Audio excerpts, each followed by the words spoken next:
Sama-sama Pak Ya, Sis. kita buka dengan kita awali. Assalamualaikum warahmatullahi wabarakatuh. Waalaikumsalam Selamat Wabarakatuh. malam kepada semuanya dan satu kehormatan bagi kami yang telah dikasih kesempatan pada situasi yang sangat baik ini dan khususnya kepada Pak Beni. Jadi Kota Bekasi kami ingin sampaikan apresiasi kepada Bapak Wali Kota yang dikawal oleh Pak Beni. Adalah ini Pak Wali Kota merupakan komitmen politik ketika dulu debat publik bahwa ada untuk mengembangkan dan memberdayakan penyandang disabilitas Kota Bekasi, dan ini adalah bagian daripada salah satu realisasinya. Dan untuk itu nampaknya Prof. Beni tidak segan-segan selalu mengawal untuk ini. Oleh sebab itu, sekali lagi kami ucapkan terima kasih Pak Beni, begitu juga Pak Enos yang telah memberikan kesempatan kepada kita. Nah, terima kasih Pak Sis. Era yang sebelumnya itu dikenal dengan pemberdayaan, itu dengan memberi kail, Pak. Jadi jangan beri ikan tapi berilah kail ya, berikan kail. Tapi searah dengan sejalan dengan adanya yang suka tidak suka udah mulai kita rasa adanya ASEAN Free Trade Area, artinya pasar bebas ASEAN. Itu nampaknya dengan kail sudah nggak cukup Pak Enos. Oleh sebab itu Pak Beni sudah menyiapkan tidak kail tetapi ingin membangun kapal dan jaringnya Pak.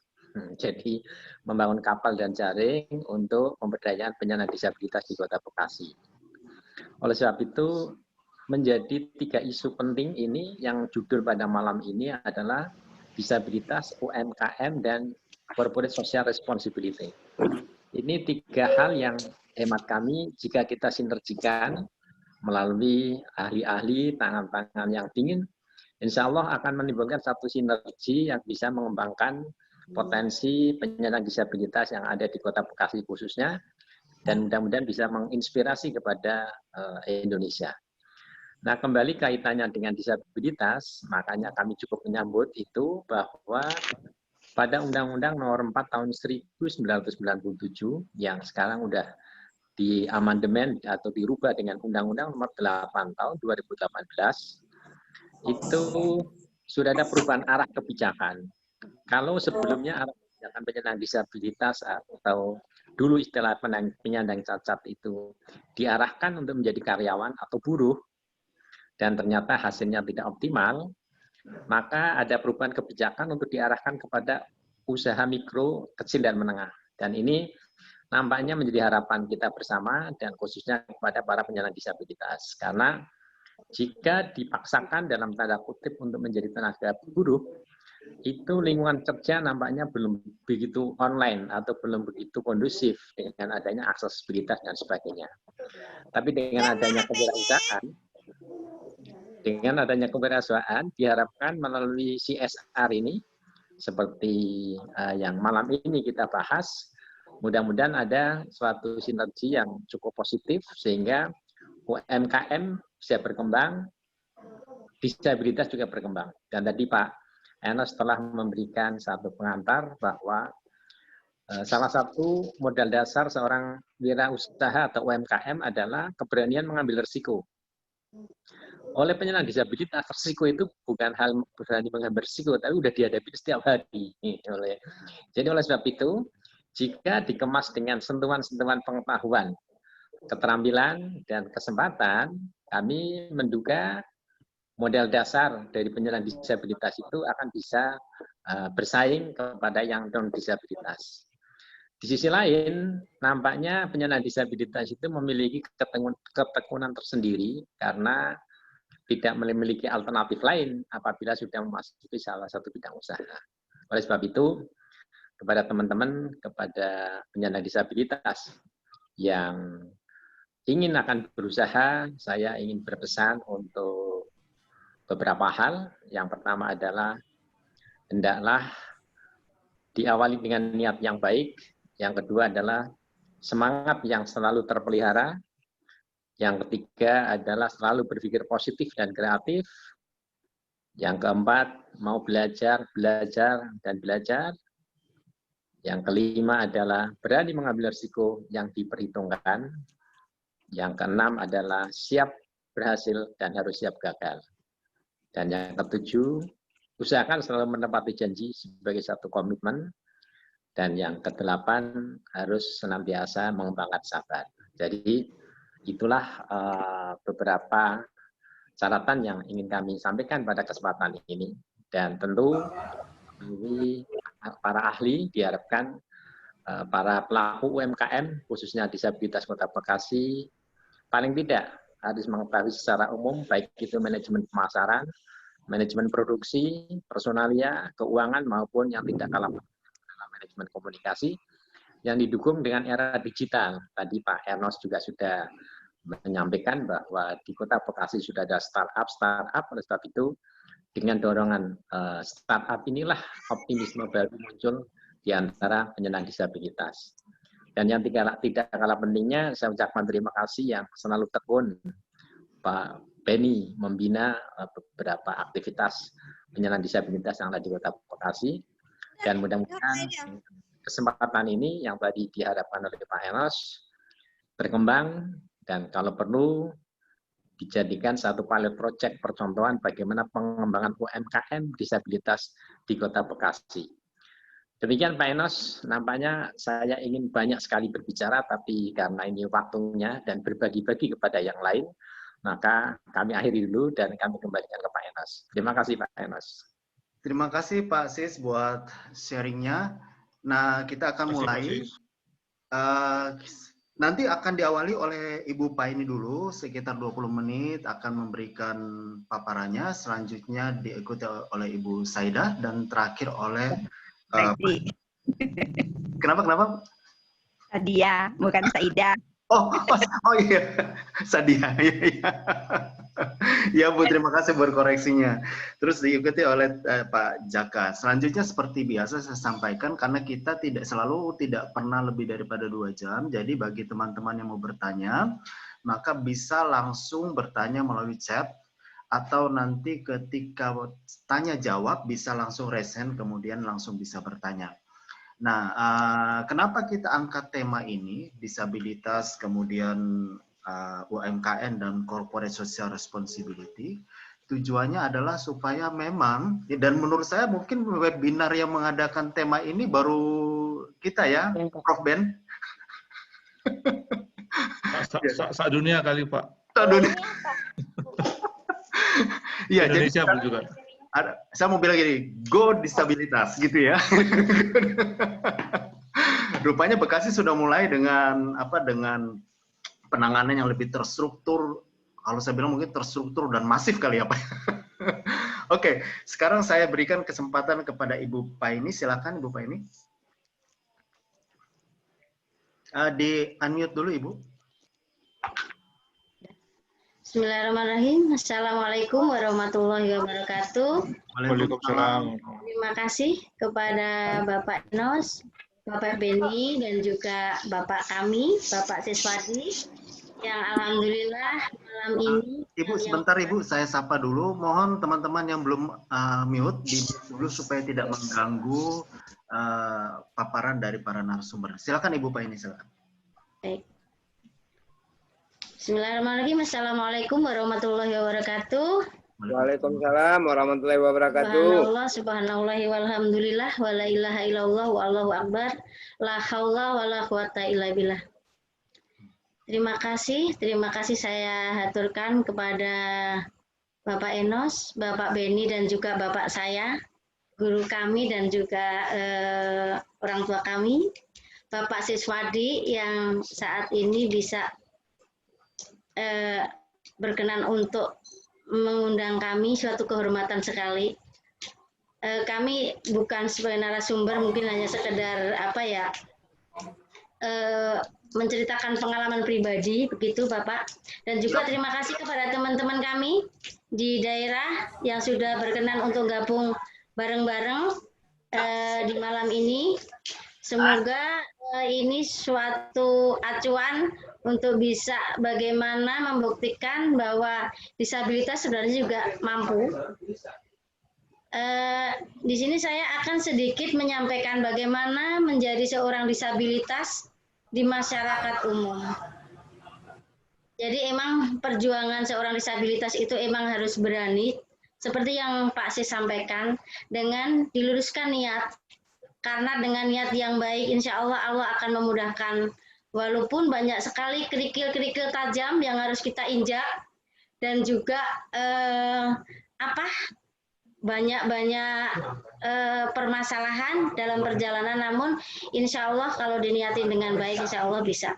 Seperti halnya saya, dari tahun 2007, alhamdulillah kami bisa dari berawal pengalaman pribadi, menjadi seorang disabilitas itu emang perlu kesabaran yang sangat. Saya pribadi mencari pekerjaan dari perusahaan lain ke perusahaan lain selalu ditolak dengan alasan tangannya pendek-pendek, orangnya pendek, bisanya apa. Nah, itulah yang membuat saya harus bisa merubah pola pikir masyarakat yang menganggap bahwa orang cacat itu tidak bisa apa-apa, Pak. Dan alhamdulillah Kota Bekasi juga sekarang sudah mulai, terutama UMKM, ramah kepada kami. Dengan perjuangan kami tidak berpikir bahwa saya harus dilihat dan saya harus dinilai, itu awalnya tidak. Saya berpikir bahwa saya harus berusaha dan untuk mencukupi dapur kami. Alhamdulillah dari mulai pengalaman itu yang sangat pahit, kami muncul keinginan saya kalau kayak begini saya harus menciptakan sesuatu. Bagaimana kaum saya? Sedangkan saya kemana-mana saya bisa, saya berjalan bisa tanpa alat bantu. Bagaimana dengan saudara-saudara saya yang harus memakai alat bantu seperti halnya kursi roda, tongkat, dan lain sebagainya. Akhirnya keinginan kami terkabul, yaitu menciptakan sesuatu, yaitu makanan. Dan dari tahun 2007, alhamdulillah kami berawal dari produk kami makanan, sampai hari ini kami menampung teman-teman disabilitas untuk kami gali potensi, Pak. Karena semua disabilitas itu tidak semuanya bidangnya sama. Ada yang emang dia suka dengan masak-memasak, tapi ada yang dia emang bukan bidangnya, ada yang menjahit dan lain sebagainya. Dari situlah kami lambat laut dengan kegigihan saya dan juga teman-teman, dan emang perlu perjuangan teman-teman yang sudah kami rekrut di sini, seperti tadi gambar yang sudah kami tayangkan di awal, bahwa kami membuat beberapa makanan. Dan saya pun juga merekrut teman-teman itu bukan semudah membalikkan telapak tangan, Pak. Karena teman-teman yang di sini itu emang biasa dengan keluarganya, biasa dilayanin orang tua, yang makan emang sudah disiapkan, dan baju pun sudah dicucikan. Kalau di sini tidak, semuanya aktivitas harus bisa sendiri.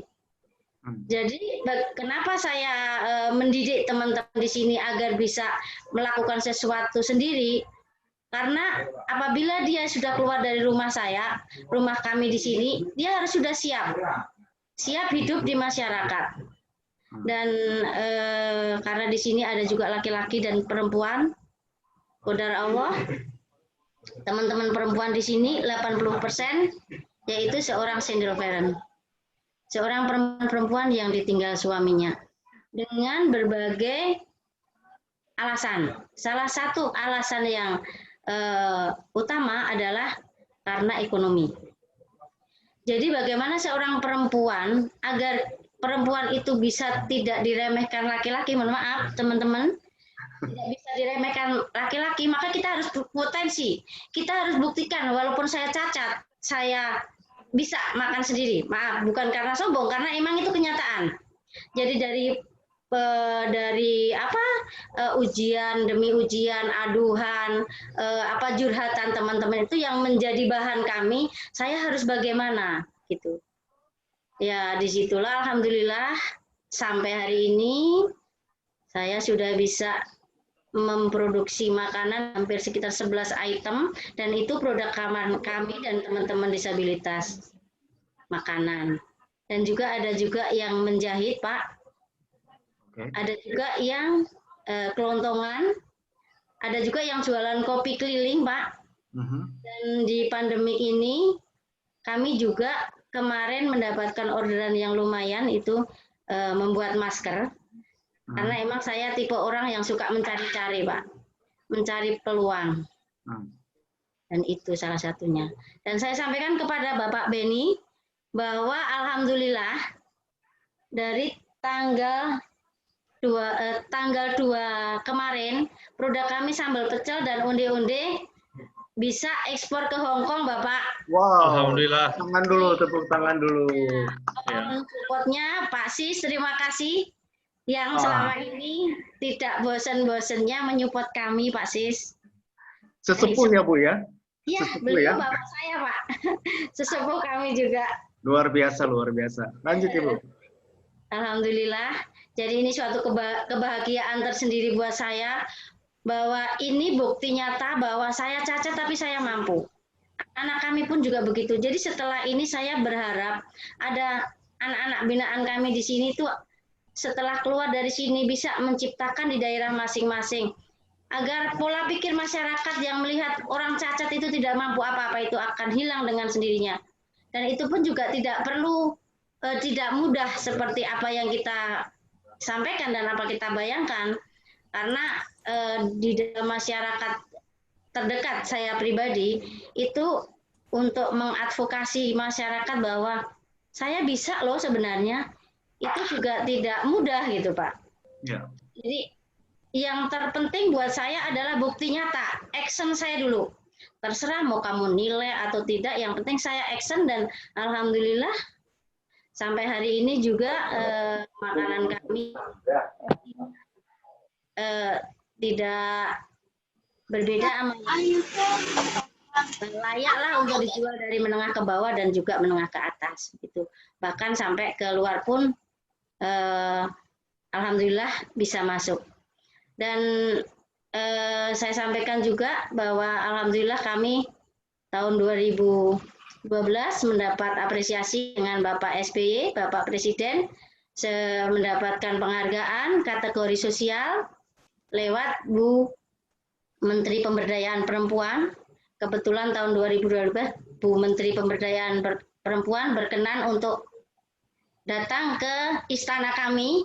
Walaupun rumahnya sangat istimewa, tapi buat saya itu satu doa ya Pak, istana. Amin. Saya mau ngomong ya, jadi melalui beliau, alhamdulillah kami lebih mudah untuk bisa mengakses produk-produk kami agar orang-orang disabilitas tidak selalu diremehkan. Jadi harapan kami kepada teman-teman, jadi tidak ada yang tidak bisa. Yang terpenting adalah sungguh-sungguh dan yakin, karena Allah sudah janji semuanya di balik kekurangan kami, Allah ciptakan di luar sana kelebihan-kelebihan yang kadangkala orang non-disabilitas tidak mengerti bahwa kelebihan itu di mana. Jadi harus kami yang menggali kelebihan itu.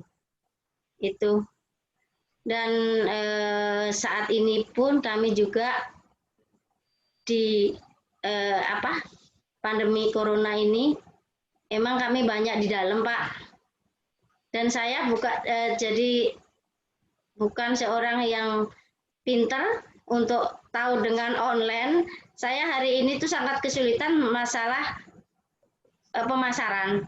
Jadi mungkin lewat Pak Beni dan juga itu kedepannya bagaimana supaya kami ada perhatian khusus berkenaan dengan pemasaran-pemasaran itu tadi.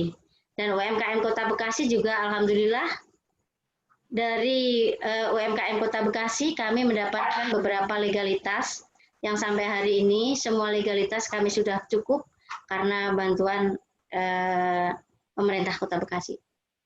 Dan harapan kami Kota Bekasi itu adalah suatu percontohan agar UMKM Kota Bekasi ini semakin bagus dan Kota Bekasi juga ramah kepada kami para disabilitas. Kesempatan itu Bapak yang kami harapkan. Bukan belas kasihan, tapi kepercayaan bahwa saya itu sebenarnya bisa, kasih saya kesempatan. dan Amin. juga teman kami yang lain. Itu mungkin Bapak. Oke, saya mau pertajam dulu dengan Ibu Paini ya. Anggota sekarang berapa Bu Paini?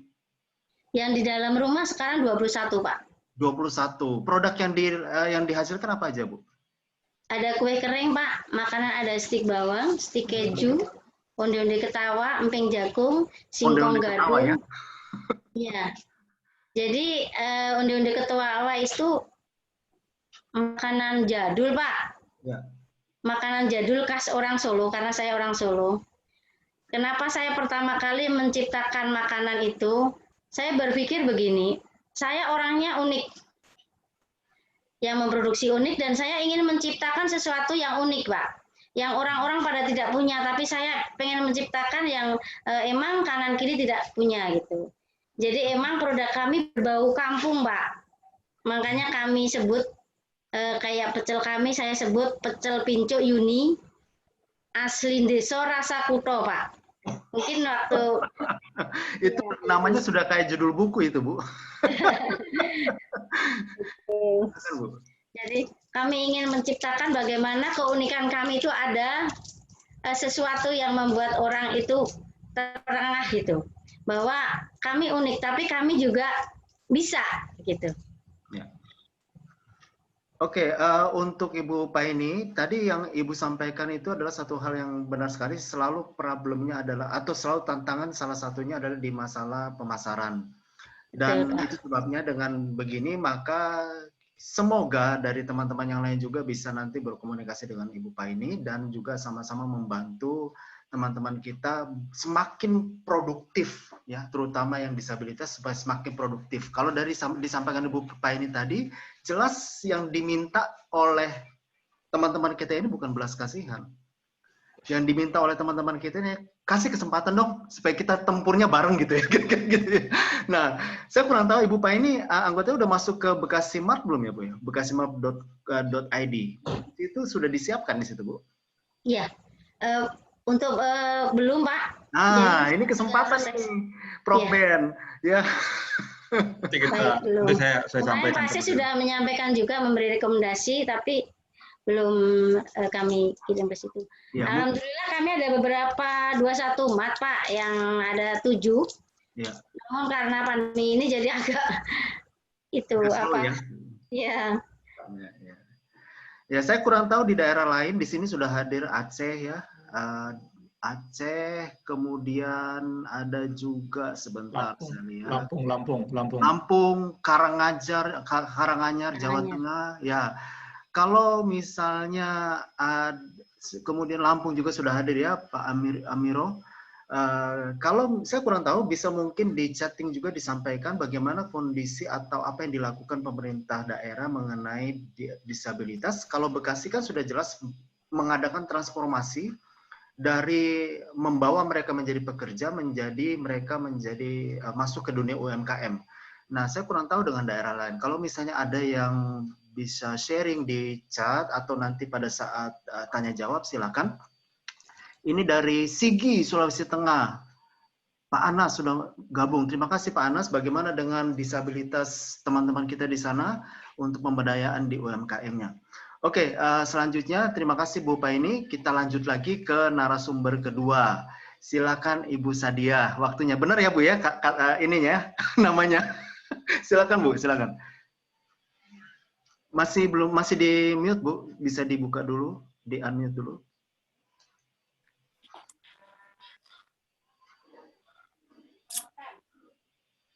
Saya bantu dari sini. Oke, silakan diambil Bu.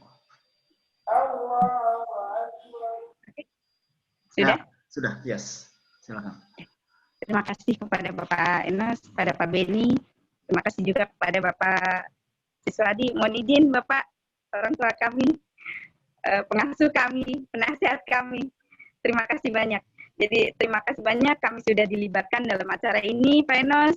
Terima kasih Bu. Kami senang Ibu hadir di sini. Sama saya sangat tidak menduga untuk bisa tampil di acara ini, Pak. Terima kasih Pak Siswadi. Kalau saya belum sempat silaturahmi dengan Bapak selama ini. Jadi di sini saya hanya ingin menambahkan seperti apa yang dibicarakan oleh Bupa ini memang betul. Jadi teman-teman disabilitas di Kota Bekasi ini hanya memerlukan kesempatan yang kesempatan terbuka buat teman-teman disabilitas kami untuk memberikan.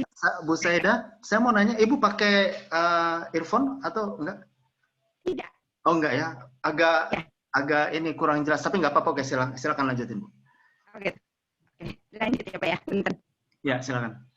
Di sini saya sebagai pengurus, jadi saya juga pelaku usaha mensupport teman-teman disabilitas, khususnya untuk PPDI, Perkumpulan Penyandang Disabilitas yang ada di Kota Bekasi, Pak. Jadi kebetulan Ketua sedang berhalangan, mohon izin Ketua kami Pak Daryanto harusnya ada di sini di samping saya, tapi kebetulan beliau kurang. Maaf, suaranya putus-putus ya. Iya, suaranya putus-putus memang. Iya, jadi kita nggak bisa nangkap enak gitu. Gimana ya? Kalau boleh dicoba Bu, dipakai headset dulu Ibu. Aduh, ditinggal ya. Sebentar ya Pak. Iya, silakan. Saya dulu nih Pak, cari headset saya dulu nih. Ya. Itu sudah jelas. Sayang, pengetahuannya sayang kalau lewat begitu aja sayang. Sayang ininya materinya ya, Pak ya. Benar. Ya. Nah, sementara kita tunggu, saya lihat dulu dari sini dari Pak Sartono, pemberdayaan di desa kami, teman-teman disabilitas membentuk kelompok dan selanjutnya dipetakan.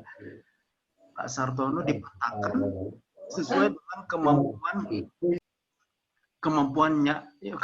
yang ada, menjahit dan juga membuat makanan. Nah, ini dari desa mana nih Pak Sartono? Kalau boleh diinfokan selanjutnya.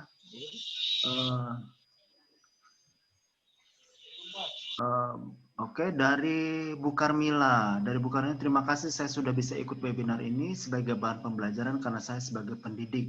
Iya Bu, ini yang kami harapkan bahwa mungkin seperti tadi Pak Prof. Ben sampaikan bahwa kebanyakan webinar itu belum ada kelihatan yang menyentuh masalah disabilitas, dan kami menyentuh itu supaya semoga dengan adanya webinar ini maka pengusaha-pengusaha juga bisa lebih melirik dari teman-teman kita ini. Karena mereka pada dasarnya punya kemampuan yang luar biasa, bukan orang yang tidak punya kemampuan. Iya, terbatas, tapi keterbatasan kan pada dasarnya kita semua manusia juga punya keterbatasan masing-masing. Bedanya adalah mungkin mereka ada keterbatasan fisik, mungkin kita keterbatasan di mental atau di ini, ya. Bisa jadi mereka dari segi mentalnya lebih kuat daripada kita. Nah, ini dari Pak Kamijo juga. Dari Pak Kamijo, katakan nih Bu Pak ini bahwa dari kelompok dari Pak Kamijo, dari Pak Rudi dari kelompok Pak Kamijo, Lampung ya Pak ya, kalau nggak salah. Lampung ya kalau nggak salah ya. Sumbar Pak. Sumbar ya. Dari Sumbar ini siap nampung ini Bu katanya. Apa nih maksudnya? Siap kerjasama ya Pak ya? Siap. Siap tuh, wah mantap nih. Saya dengar suara Pak Rudi setiap minggu kita ini, saya jadi semangat nih Pak. Asik, siap Pak. Mantap. UMKM bangkit, perekonomian maju Pak. Benar. Amin. Bu Saida gimana, sudah ready Bu? Belum Pak, sebentar.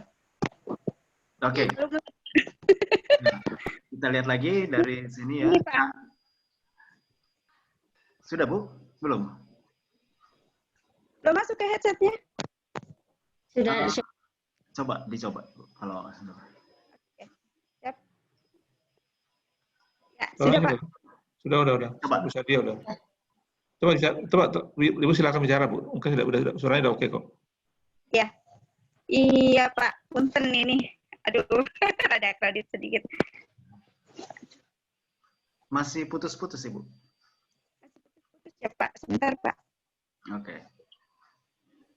Ini juga dari NTT, ini kawan-kawan kita yang sering datang ini ada di sini nih. Bagaimana Ibu? Ibu Vero? Belum Pak. Apa kabar? Ya semoga di NTT juga. Oke, sudah Bu, Ibu Sadia? Coba kita tes. Ya. Oke, good. Silakan Bu, lanjut. Ya, terima kasih Pak. Jadi gini Pak, untuk apa namanya, di Kota Bekasi ini, terima kasih juga kepada Basis yang sudah mau membantu dan memfasilitasi teman-teman disabilitas yang ada di Kota Bekasi ini dalam semua hal. Jadi untuk transportasinya, pendidikannya melalui PASIS ini kami sudah sedikit merasakan adanya fasilitas dari pemerintah Kota Bekasi. Terima kasih juga kepada Bapak Wali Kota Bekasi, Pak Rahmat Effendi, yang sudah mau merespon apa yang dicita-citakan oleh teman-teman disabilitas. Karena di sini kita di lapangan ya Pak, untuk teman-teman disabilitas ini banyak sekali kendala. Seperti halnya untuk mereka mau keliling ke gedung-gedung pun mereka tidak ada akses. Dan apalagi di jalan-jalanan, apalagi transportasinya seperti itu. Nah, dalam hal ini kami sedikit terhibur sekarang sudah ada Bapak kita, Bapak Siswadi yang terus mendorong, dan ada Bapak Beni, ada Bapak Eno. Sekarang juga saya sangat berterima kasih banyak sudah mulai terasa giatnya di Kota Bekasi ini untuk fasilitas-fasilitas gedung-gedung sudah mulai ada, walaupun itu belum memadai sama sekali. Tapi sedikitnya sudah ada lah untuk akses, misalnya untuk di Pemkot sudah ada untuk akses kursi rodanya, alhamdulillah. Nah sekarang untuk berbicara tentang UMKM-nya, tentang UMKM tadi tidak jauh beda dengan Bu Paini yang dibicarakan tadi. Betul kata Pak Siswadi, jadi kami ini hanya perlu kesempatan mungkin. Hanya perlu kesempatan dan berikan kami kesempatan untuk maju gitu. Dari PPDI-nya ini alhamdulillah sudah banyak teman-teman yang sudah masuk jadi buruh pun banyak Pak. Jadi kemarin ini kita memfasilitasi untuk masuk di BUMN kemudian di Kota Bandung, namanya Ciko Paraplegi beliau. Alhamdulillah sekarang sudah menjadi karyawan BUMN, dan ada Mas Arya yang menjadi outsourcing, jadi pengusaha buka usaha outsourcing, terus teman-teman yang buka bengkel pun banyak. Jadi saya juga sangat berterima kasih kepada PT Aqua Golden Mississippi Kota Bekasi yang sudah memberikan CSR-nya dan membantu mensupport kegiatan untuk teman-teman disabilitas PPDI ini berupa seperti kemarin belum lama kita dikasih untuk belajar hidroponik. Nah sekarang kita sudah bergabung dengan sayur manjurnya Kota Bekasi untuk pemasaran sayur-sayur yang kita produksi dari hidroponik. Itu satu bantuan dari PT Aqua Golden Mississippi. Terus ada lagi untuk produksi maskernya juga kita difasilitasi di dalam pandemi COVID-19. Terus saya bilang COVID Pak, bukan COVID. Gitu. Jadi alhamdulillah kita sudah difasilitasi juga untuk memproduksi dan buat teman-teman disabilitas Kota Bekasi, dan marketnya ke PT Aqua, kembali lagi ke PT Aqua untuk karyawan di sana. Dan belum lama ini juga kami disupport tentang masalah untuk penghematan listriknya.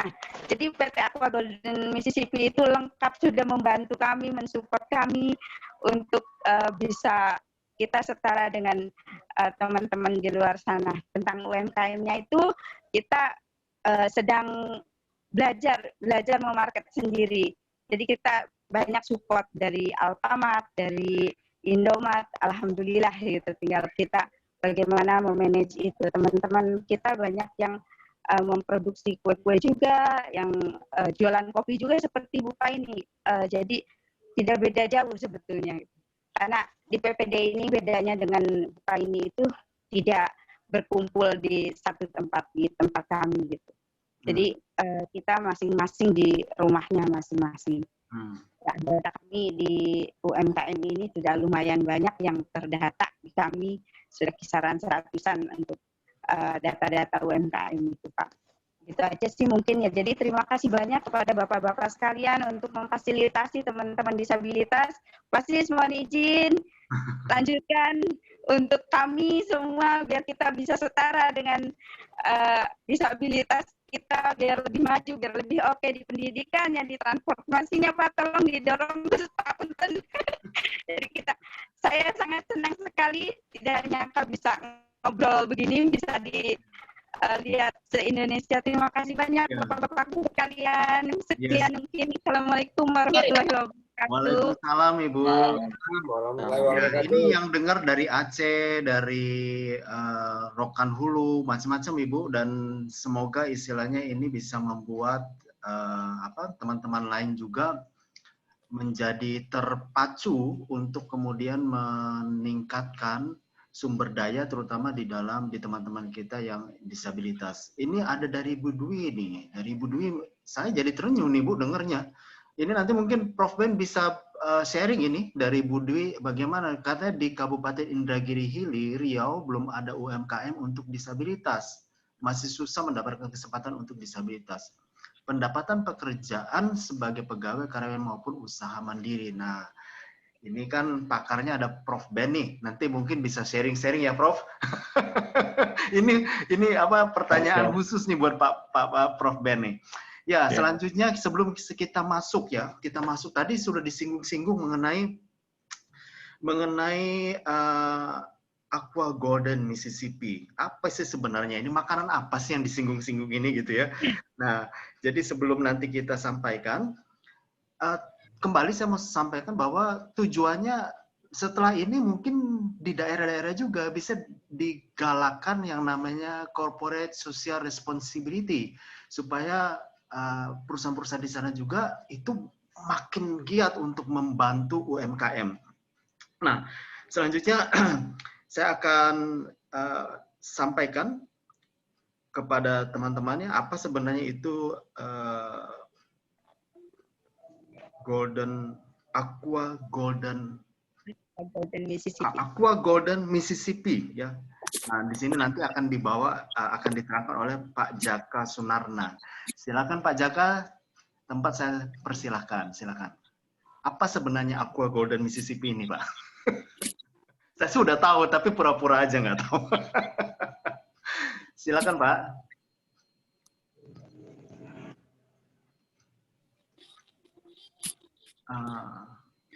Unmute dulu, unmute. Masih mute. Yang mana? Sebentar ya. Suaranya masih mute. Pak Jaka, tolong di unmute Pak Jaka. Okay. Sudah, good. Sudah Pak. Silakan Pak. Sudah ya Pak ya. Sudah. Jelas ya Bapak Ibu ya. Jelas. Baik, terima kasih Pak Enas, Pak Beni, Pak Sis, Bu Paini ternyata Sukoharjo ya Bu ya. Tetangga Bu, saya Klaten. Terus Bu Rahma juga hadir. Bapak Ibu. Pak Jaka, ini ya? Suaranya kecil Pak. Bisa tolong diperbesar lagi. Baik Pak.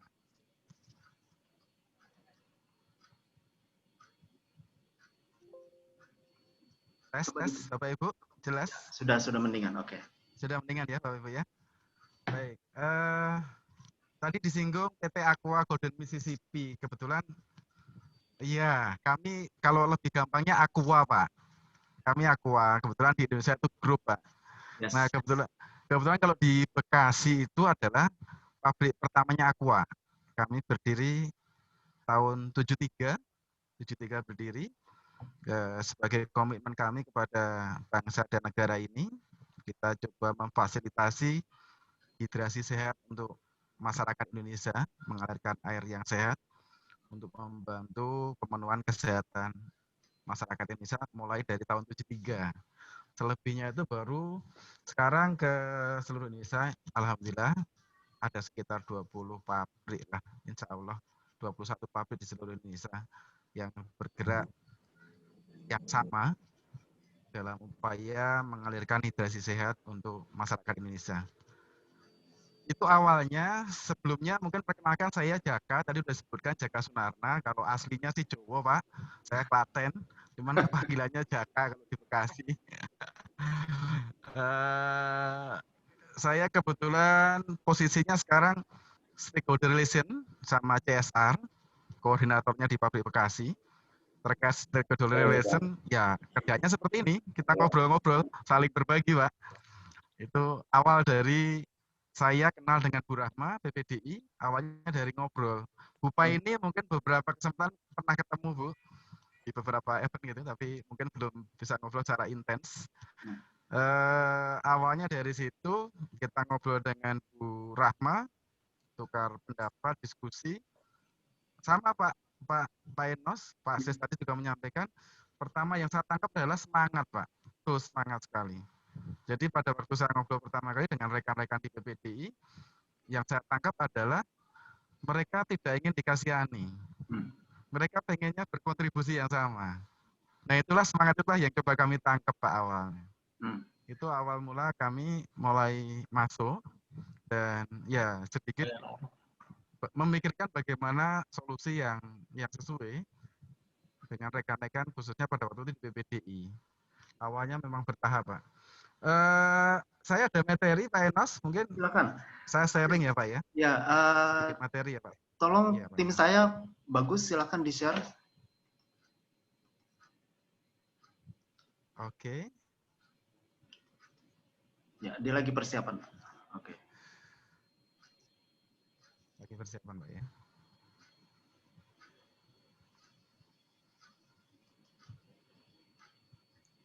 Sudah? Sudah, Pak? Oh, Sudah silakan. Oke. Udah muncul Pak Joko. Udah muncul ya, Pak ya? Udah muncul, Pak. udah. Oke, siap. Tadi di awal apa itu Aqua, apa itu CSR? Kalau di kami ini mungkin sedikit penjelasan dari kami, Bapak Ibu. Pertama CSR kalau di kami ya tadi memang komitmen kami mulai dari tahun 73 kita berkomitmen untuk sosial masyarakat. Ini sesuai dengan founding father kita, Aqua, Pak Tirta Utomo. Beliau punya prinsip dual komitmen. Sukses bisnis itu harus berjalan seiring dengan kontribusi sosial dan lingkungan. Itu prinsipnya Pak Tirta Utomo pada waktu sebagai pendirinya Aqua. Setelah bergabung dengan grup Danone, ternyata nyambung juga. Anthony Ribut, founding father-nya Danone sama, tanggung jawabnya perusahaan itu tidak berhenti hanya di batas pagar pintu, tetapi di luar juga menjadi tanggung jawab perusahaan. Dari keempat itu kita punya plafon keberlanjutan, kita tuangkan dalam setiap Aqua Group juga sama. Kita ada 4 pilar, perlindungan air dan lingkungan. Selanjutnya ada praktek perusahaan ramah lingkungan. Ini juga kita pernah sharing dengan rekan-rekan PPDI juga. Kita juga pengelolaan distribusi produk, karena komitmen kami mengalirkan hidrasi untuk masyarakat banyak. Yang keempat ini yang masuk ke UMKM. Itu kita ada program pelibatan dan pemberdayaan masyarakat. Itulah plafon kami yang dituangkan dalam, kalau di kami menyebutnya Aqua Lestari. Itu seperti itu. Dan itu berlaku untuk grup, Pak, bukan hanya di Aqua Bekasi. Nanti implementasinya adalah di masing-masing lokasi sesuai dengan kajian dan kebutuhan di masing-masing lokasi. Kebetulan di Bekasi yang sudah kami lakukan ada 3 hal. Kita juga pemberdayaan dalam WAS, Water Access, Sanitasi, dan Hygiene. Yang kedua, kita juga pemberdayaan di bidang konservasi juga kita lakukan, mengajak masyarakat. Yang ketiga, ini yang ada kaitannya dengan UMKM, Pak. Kita ada pemberdayaan di bidang ekonomi dan development. Itu yang kita kembangkan. Kalau yang WOS yang kita lakukan di ring 1 kami, Kelurahan Medan Satria itu sama, kita memberdayakan masyarakat. Di sana kita kelola bagaimana mengelola air bersih, di situ pemberdayaan juga. Yang muncul adalah ibu-ibu. Jadi kita ada mereka bermasalah terhadap sumber air bersih untuk masyarakat, akhirnya kita fasilitasi, kita rembuk dengan warga, sarannya kita fasilitasi, manajemennya dari warga sendiri, semacam PAM mandiri, mereka kelola sendiri. Nah, itu seperti itu. Ada juga dengan pengelolaan sampah, bank-bank sampah kita bina, ibu-ibu juga. Ya di dalamnya ada Bapak Ibu yang mau maaf sama disabilitas juga sebenarnya. Itu terkait BOS. Terkait konservasi sama sih di Bekasi kita. Tadi sih munya nutin. Yang belum mute tolong di mute dulu supaya Terima kasih. Jaka bisa Iya, bersama terima kasih. dengan lebih. Oke. Terima kasih Bapak Ibu. Kami lanjutkan untuk terkait konservasi. Ya sama sih, kita ikut berkontribusi di Kota Bekasi bagaimana alam ini tetap dalam kondisi alamnya tetap ada lah. Oh, tanamannya ada, resapan airnya ada, bioporinya ada. Seperti itu yang kita kembangkan di Kota Bekasi. Kita juga kerjasama dengan Hutan Kota Patriot Bekasi, sama bagaimana mengembangkan keanekaragaman itu di sana. Itu yang coba kita fasilitasi. Selanjutnya di ekonomi development, awalnya UMKM itu di Bekasi banyak, Pak. Di lingkungan kami ring 1 banyak. Tetapi berkembangnya cukup susah. Itu yang terjadi kendala, Pak. Awal dari situ kita coba lihat apa sih permasalahannya. Salah satunya di depan pabrik kami itu ada satu jalan besar masuk ke sekolah, terus ada beberapa perusahaan. Kalau pagi itu ada bapak ibu yang jualan UMKM, Pak. Ada jualan gorengan, nasi uduk, segala macam, itu banyak. Terus jualan minuman itu ada. Jam 7, jam setengah 7 Pak buka, alhamdulillah sudah ada yang nungguin Pak. Oh. Tapi yang nungguin bukan mau beli, tapi mau nagih Pak. Gitu. Jadi istilahnya mau nagih, dia bahasa kasarnya ya lintah darat Pak itu. Jadi sisi yang menghambat majunya UMKM itu pertama kita lihat dari sisi permodalan tersebut. Ternyata permodalannya berawal dari permodalan dengan biaya yang cukup menyusahkan bagi UMKM tersebut. Itu kita coba masuk dari situ, Pak. Itu kita mulai dari tahun 2012. Lanjut, next slide, Pak. Mungkin dari saya atau dari Bapak nih, Pak? Dari sana, Pak. Siapa? Rian, silakan. Saya, atau bagus? Di next slide, oke. Next slide, Pak. Sudah, Pak? Belum, Pak. Belum muncul. Oke. Ini, Pak. Ini sudah muncul, Pak ya? Sudah. Kelihatan ya, Pak ya? Ya. Oke.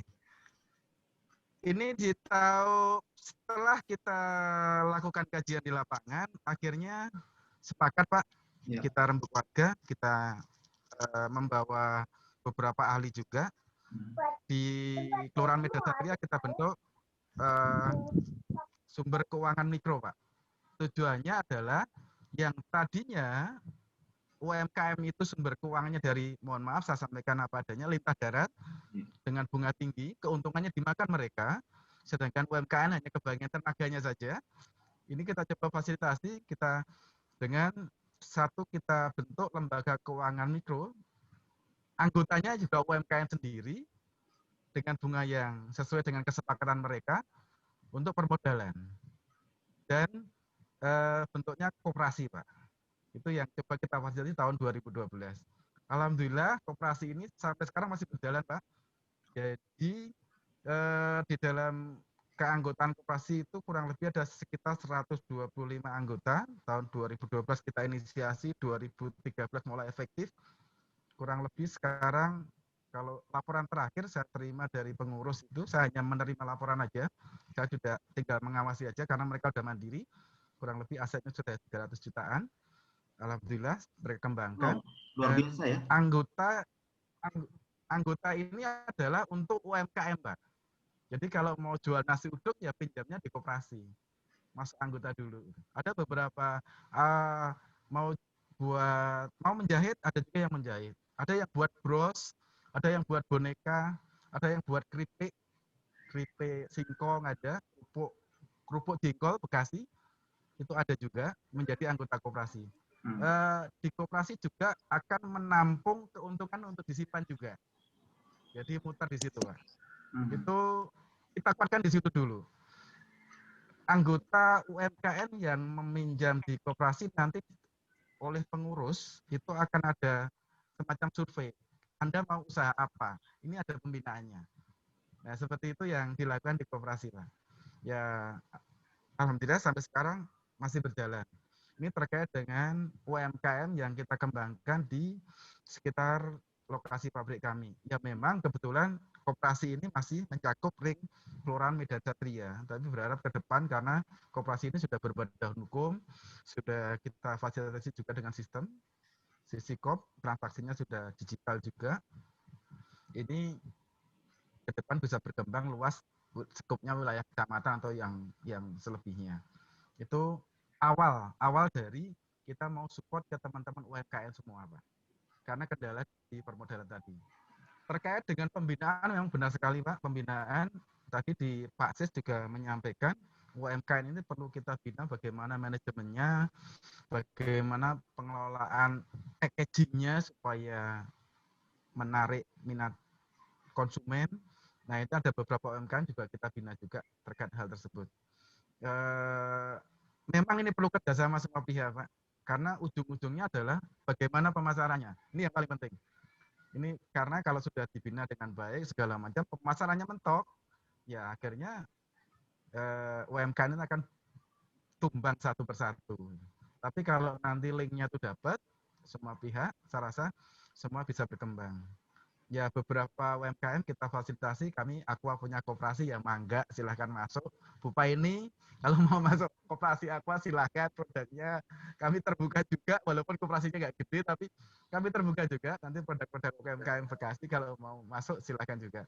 Alhamdulillah, terima kasih Pak. Siap Pak. Ya. Itu yang saya harapkan Pak. Jadi kolaborasi antara kita semua bisa berjalan. Nah, inilah gunanya kita kumpul di ini ya Pak Jaka ya. Kita kumpul di webinar gini, rupanya ketemu-ketemu juga nih jalurnya.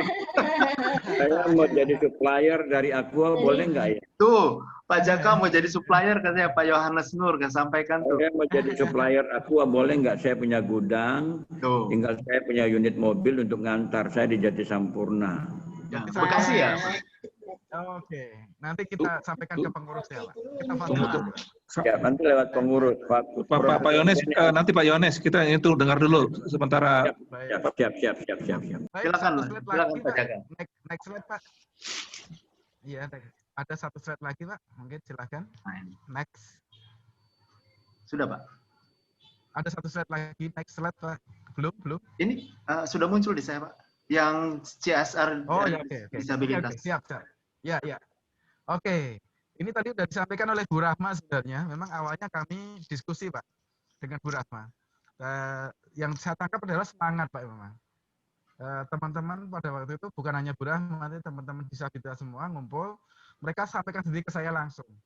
Kami tidak ingin dikasihani, tapi kami ingin berkontribusi yang sama dalam segala hal. Baik dari sisi ekonomi, sosial maupun lingkungan. Itulah yang kami tangkap. Dari awal diskusi itu pertama kita tampung. Sekarang mari kita rencanakan bersama. Waktu itu di BPDI, di kantor Bu Rahma. Apa yang mau direncanakan teman-teman? Oh, kita ingin mencoba hidroponik. Oke, mari kita coba hidroponik. Akhirnya kita undang juga stakeholder pada waktu itu. Ada rekan-rekan dari Karang Taruna yang sudah ahli di hidroponik. Fasilitas infrastruktur dari kami. Ada pelatihan bareng, alhamdulillah berjalan. Dan kurang lebih 2 minggu yang lalu saya dikasih informasi Bu Rahma diajak panen gitu. Alhamdulillah. Jadi ini awalnya sekitar bulan Februari Pak sebenarnya launchingnya itu kita sudah mulai. Tapi kemarin masih bisa panen kan, sustain berarti gitu di teman-teman PPDI. Alhamdulillah dan bermanfaat untuk minimal untuk memenuhi kebutuhan gizi teman-teman di PPDI sendiri. Itu yang pertama. Yang kedua, tadi Bu Rahma juga sampaikan kalau teman-teman disabilitas juga pengen berkontribusi di sosial lingkungan, peduli lingkungan. Tidak ada di slide ini Bapak Ibu, tetapi ada di tahun 2019 kita coba masuk sharing. Kalau di pabrik kami namanya Blue Operation. Blue Operation itu adalah operasional yang ramah lingkungan. Ya hemat energi, ya hemat air, seperti itu. Jadi ya hemat listrik. Nah itu yang coba kita fasilitasi, kita komunikasikan ke teman-teman PPDI. Saat itu sepakat kita bentuk komunitas Blue Operation Bekasi. Jadi operasionalnya itu bukan di perusahaan tapi di rumah tangga. Kalau di rumah tangga listriknya hemat, airnya hemat, sampahnya dikelola. Ada 3 hal, listrik, air dan sampah. Saya rasa ini satu hal yang positif sekali. Dan teman-teman semangat semua.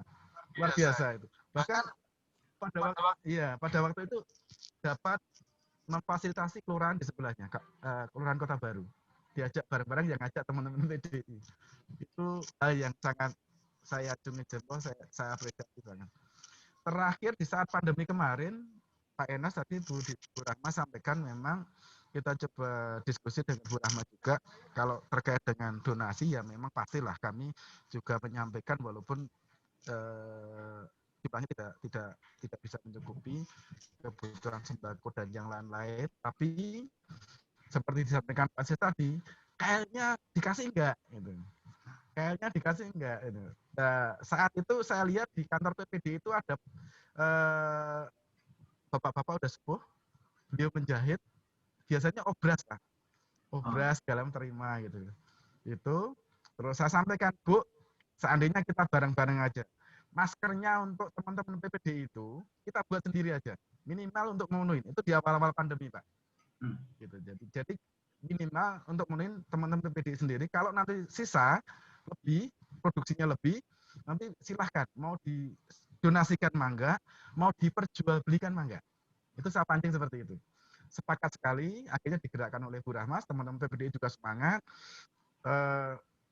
Ya alhamdulillah dapat berproduksi maskernya, standarnya dari kami sampaikan pada waktu itu 2 play, tapi di tengahnya bisa diselipin tisu, jadi bisa 3 play jadinya gitu.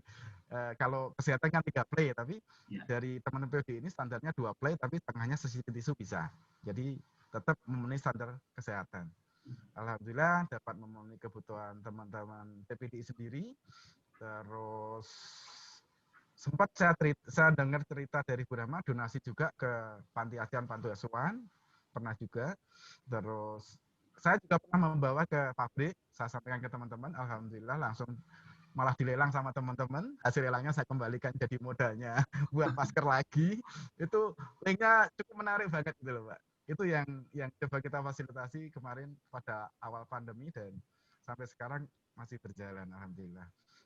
Yang terakhir sih sifatnya donasi, Pak. Kemarin kita lihat keluarga-keluarga rekan-rekan disabilitas, kita sendiri aja kalau anak-anak kita sekolah kan paketannya naik gara-gara sekolah online gitu. Akhirnya kita terpikir rekan-rekan disabilitas kan punya putra-putri sekolah online, ya cobalah kita bantu walaupun hanya 10 giga, 20 giga untuk sekolah. Itu coba kita fasilitasi, kita ajukan proposal ke kantor pusat dan akhirnya ya kita dapat. Nah kemarin sudah kita sampaikan juga. Itu sih Pak Enos yang coba kita lakukan. Ini tidak berhenti. Harapan kami nanti link Pak. Linknya adalah teman-teman UMKM ini bisa link dengan koperasi yang kita bina tadi. Jadi kalau butuh permodalan bisa ke sana. Nanti di koperasi juga ada outlet untuk bisa jualan juga ada. Jadi nanti kalau mau display di koperasi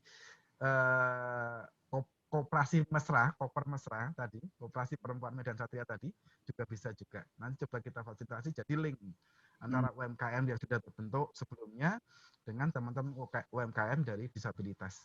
Ke depan tetap kita akan selalu koordinasi dengan rekan-rekan disabilitas. Tidak akan berhenti sampai di sini, pasti perkembangan akan seterusnya. Harapan kami memang informasi terkait program UMKM disabilitas ini ada yang menjembatani sampai ke pengusaha, Pak. Harapan kami seperti itu. Jadi nanti ada mungkin duduk beberapa pihak, dari rekan-rekan disabilitas, dari pemerintah, dari pengusaha, tawarkan program kerjasama. Sungguh asik sekali. Itu yang mungkin bisa difasilitasi, Pak. Jadi kita bisa bergerak bersama, hasilnya bisa optimal, bisa sustainable-nya juga ada ke depan. Memang harapannya seperti harapannya rekan-rekan disabilitas bisa mandiri, ya bertarung bersama dengan kita semua, bahkan rekan-rekan itu bisa lebih. Tadi Bu Rahma sebutkan Mas Arya itu beliau disabilitas pakai kursi roda, ternyata beliau adalah pengusaha. Wow. Kemarin sempat mengeluh sama saya, anak buah saya lagi karena pandemi banyak perusahaan yang berhenti. Sekitar anak buah saya juga berhenti, Mas, kasihan. Luar biasa ya. Itu saya nggak terbayang gitu loh. Dia bisa mengingatkan orang lain anak buahnya. Itu apresiasi dan membuat motivasi kita semua untuk berbuat lebih pada setiap semuanya. Mungkin itu Pak Enas. Nanti Oke Pak Jaka, saya sampai terpesona nih dengar Pak Jaka ngomong. Kenapa? Karena luar biasa sekali ya. Rupanya cukup banyak yang sudah dilakukan oleh Aqua Golden Mississippi ini. Ya, teman-teman yang mau bertanya silahkan bisa melalui chat. Kita sudah akan buka pertanyaan. Juga bisa langsung raise hand bertanya kepada para narasumber yang ada. Ini tadi saya sudah kasih clue buat Prof Ben ya, karena ini ada dari beberapa daerah, Prof, itu dia belum mempunyai mengenai UMKM, termasuk mengenai pendayaannya untuk di daerah mereka. Mungkin ini bisa disampaikan kepada mereka kira-kira bagaimana sih caranya. Terus kalau untuk Pak Jaka, sementara nanti kita juga akan mendengar dari Prof Ben juga, saya mau tanya Pak, kalau di daerah misalnya ada perusahaan-perusahaan yang mau, mungkin di sini ada yang dengar juga untuk mulai bentar saya lihat, mau misalnya perusahaannya masuk menjalankan CSR-nya itu, kira-kira kalau membangun satu koperasi itu mulai modal awalnya berapa Pak waktu awal Bapak buka itu Pak Jaka? Pada tahun 2012 ya Pak ya, itu memang kita lebih mengedepankan penguatan di manajemennya Pak. Kalau modalnya memang jujur nggak seberapa pada waktu itu. Jadi kita kuatkan di manajemennya, kita bina segala macam. Ya kalau saya sampaikan jumlahnya kita malu sebenarnya.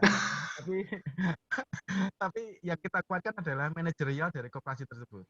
Jadi teman-teman kita ajak BEXMA, kita sekolahkan segala macam, difasilitasi badan hukumnya, kita linkkan dengan dinas koperasi, dan pembinaan dinas koperasi, terus keanggotaannya kita kuatkan. Alhamdulillah dengan kekuatan itu mereka berkembang sampai sekarang jadi seperti itu, Pak. Intinya di situ, Pak. Iya, nanti saya mau titip pertanyaan juga buat Pak Jaka nih, tapi nanti kita dengar dulu Pak Prof Ben sampaikan.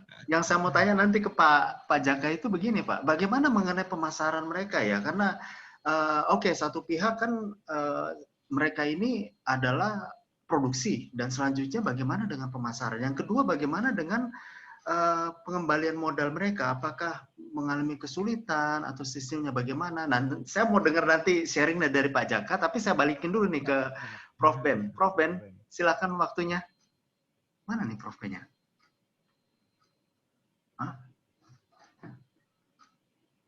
Sebentar.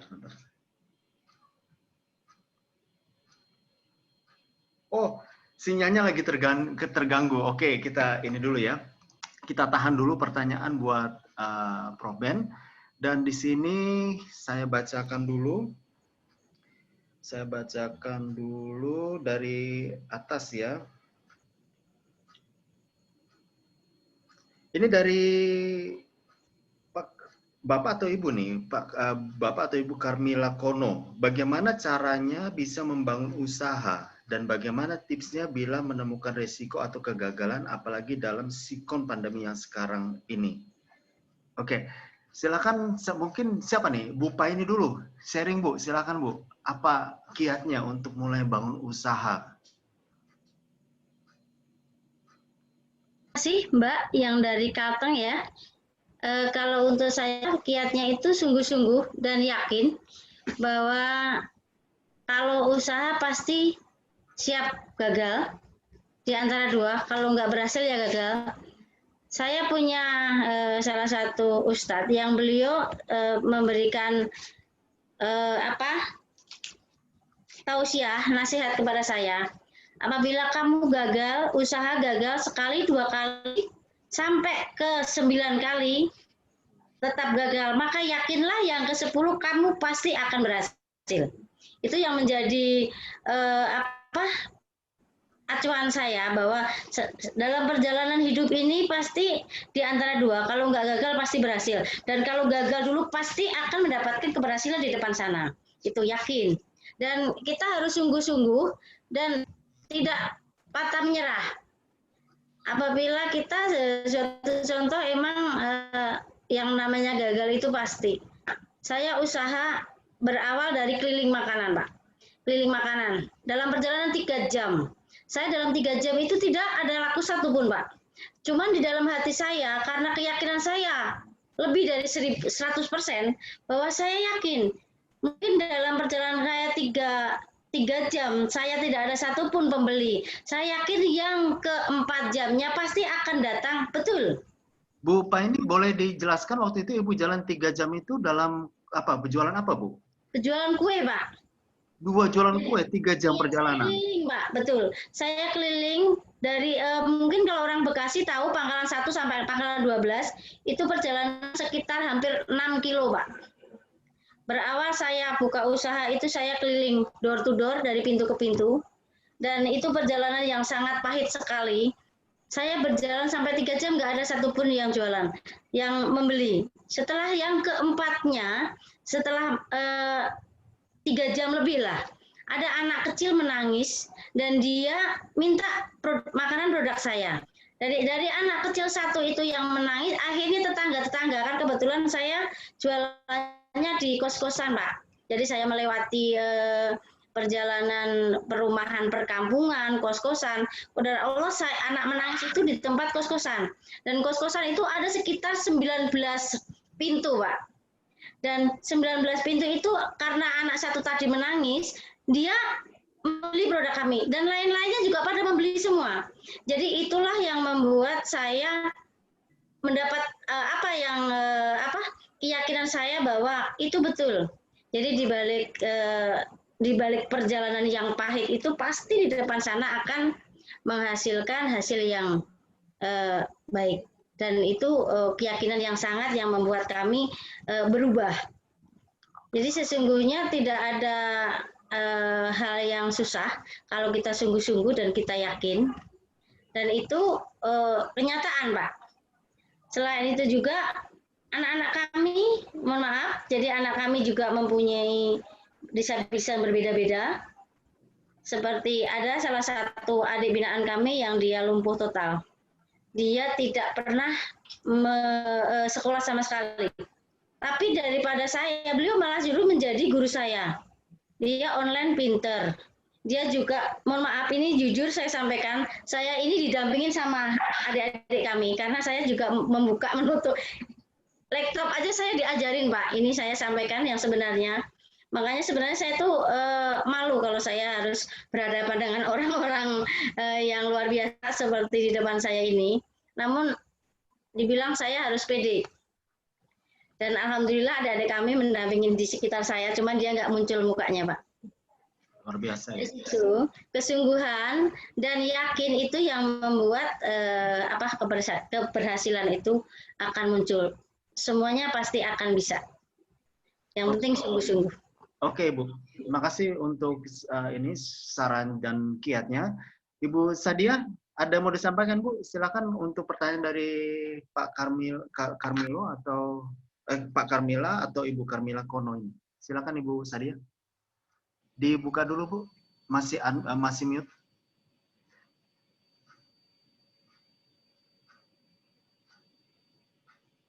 Masih mute, Ibu.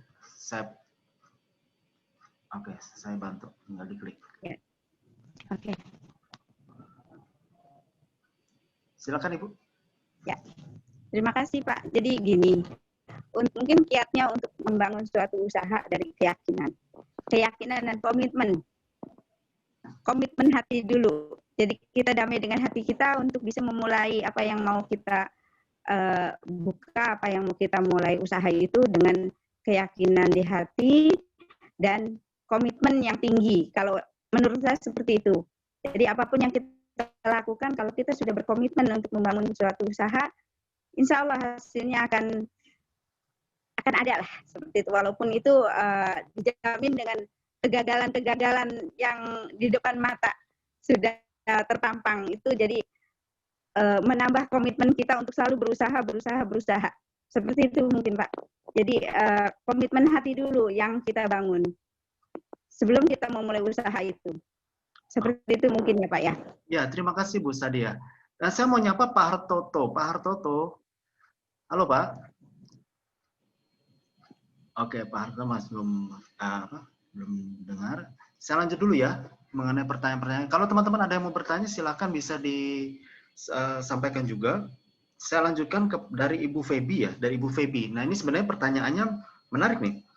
Saya ingin bertanya dan sarannya, apakah di Bekasi Prof Ben sudah join belum ya? Ya, oke sip. Tadi terputus, maaf, tadi terputus sinyal. Ya. Nah ini Prof ada pertanyaan dan beberapa juga bertanya yang sama, jadi saya sampaikan aja ini dari Ibu Feby ya, dari Kateng. Dari Kateng, saya ingin bertanya dan sarannya apakah di Bekasi ada bantuan dari instansi dinas terkait UMKM seperti dinas terkait dinas sosial atau dinas perdagangan koperasi untuk disabilitas. Kemudian dilanjutkan lagi, apa saran untuk kami HWDI?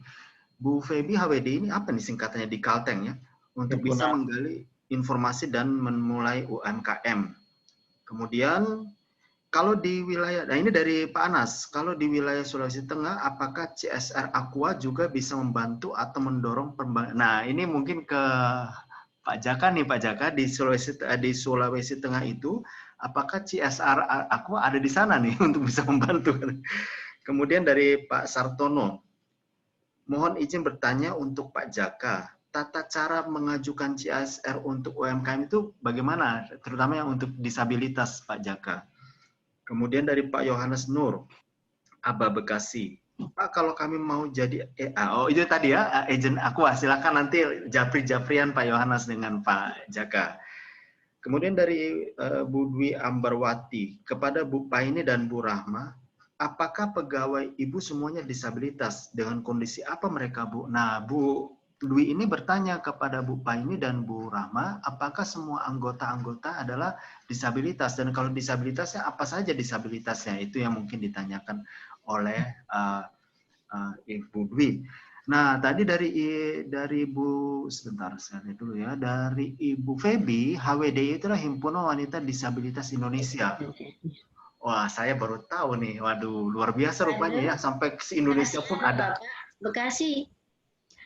Oh, Ibu di Bekasi ya? Iya. Oh, oke. Kami dari HWD Bekasi, Bapak.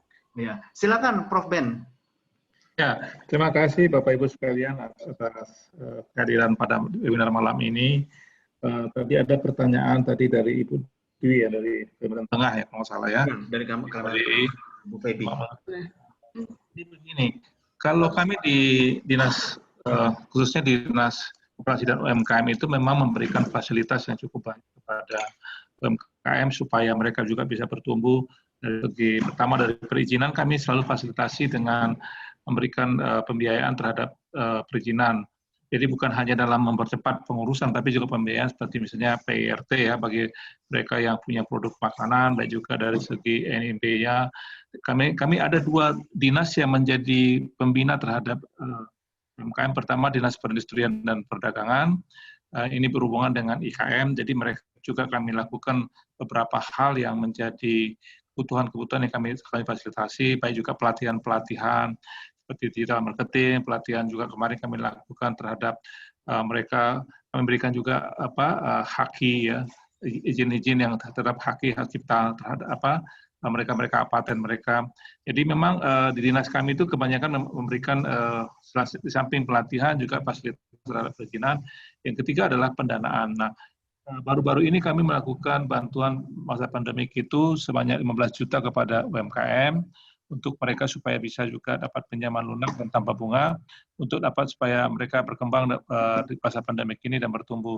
Dan juga kita lakukan juga seperti sekarang kita fasilitasi dengan untuk marketingnya dengan digital marketing dengan adanya bekasi.id. Kemudian juga kami kemarin juga memfasilitasi supaya mereka juga ekspor. Kemarin ini ada pertemuan, kami melatih mereka juga ekspor. Kami melatih juga mereka juga kegiatan-kegiatan lain yang merupakan keterampilan. Dan kita juga memfasilitasi dengan menemukan mereka dengan kita ada Bank BPR Syariah Patriot. Mereka mendapat bantuan juga. Nah ini mungkin untuk teman-teman yang di Bekasi bisa dengan mengumpulkan berapa orang bisa dapatkan bantuan. Jadi mereka kayak kolektif begitu ya.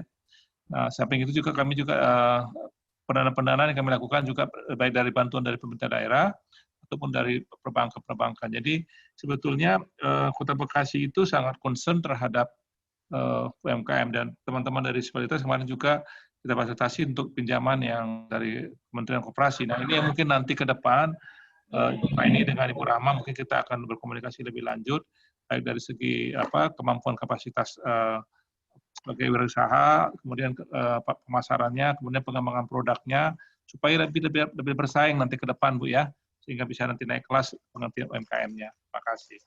Oke, terima kasih. Prof Ben tadi menyangkut bagaimana untuk memulai usaha mulai UMKM untuk di daerah-daerah karena mereka belum punya. Bagaimana, Prof? Ada sarannya enggak? Ini perlu memang kita organisasi-organisasi baik itu yang berhubungan dengan klaster-klaster UMKM, seperti misalnya ada mungkin kelompok-kelompok seperti HDWI ini kan, walaupun bukan mungkin satu pihak disabilitas, tapi ada juga kelompok-kelompok lain yang mungkin bisa berkomunikasi kepada dinasnya, ya mungkin karena kebanyakan dinas itu kurang dalam mengembangkan program karena kebanyakan mereka hanya pelatihannya. Nah, mungkin ke depan kayak seperti kami kan juga bahkan dalam setiap produk halal pun kita biayain dalam perizinannya. Jadi sehingga semua mungkin kapasitas yang berhubungan dengan dunia usaha, kapasitas pengusahanya sendiri ataupun dengan pemasarannya, ataupun juga berhubungan dengan linkage misalnya kayak seperti ada CSR sekarang ini kan dengan perusahaan mungkin itu bisa difasilitasi, diberitahu kepada Dinas Koperasi dan UMKM.